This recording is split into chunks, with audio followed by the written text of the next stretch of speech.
On June the 30th, we've got a full moon in Capricorn. Now, it's going to be the same day that Mercury is going into retrograde in Cancer. So there's quite a bit going on. And the full moon is also making a T square to both Saturn and Neptune in Aries. So let's check that out in Astro Gold iOS. Whenever the full moon is in Capricorn, the moon is in its detriment, so it's not necessarily the easiest of full moons annually.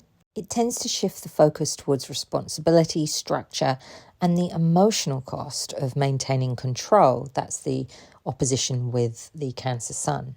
At 8 degrees Capricorn, this full moon is in the first decan of Capricorn, which is ruled by Jupiter.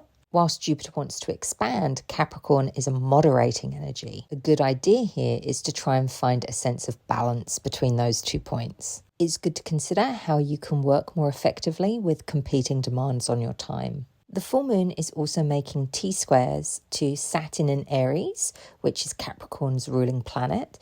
Saturn's in its full in Aries, so also in a difficult position. Saturn tends to struggle with its own nature when it's in Aries.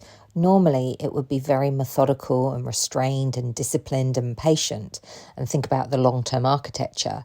But in Aries, it operates through a much more impulsive and reactionary manner because Aries is ruled by Mars. This can tend to create instability within structures and a loss of authority. In a larger scale where systems are designed to help provide certainty, this can make things a little bit more erratic when it's under pressure.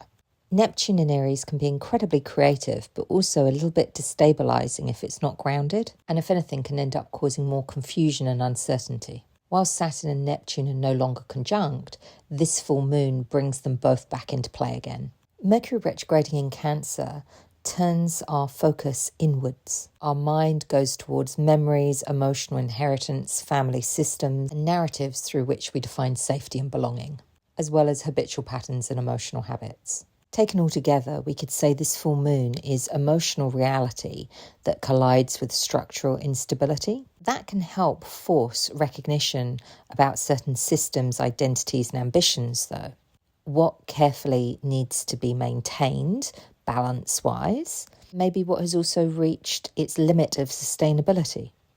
Humans are complex creatures, and this full moon can definitely create a strange contradiction at times. Download your copy of Astro Gold iOS from their App Store today, and you can start tracking how the transits every month connect with your own personal birth chart and any chart of any friends or loved ones or clients that you would like to view as well.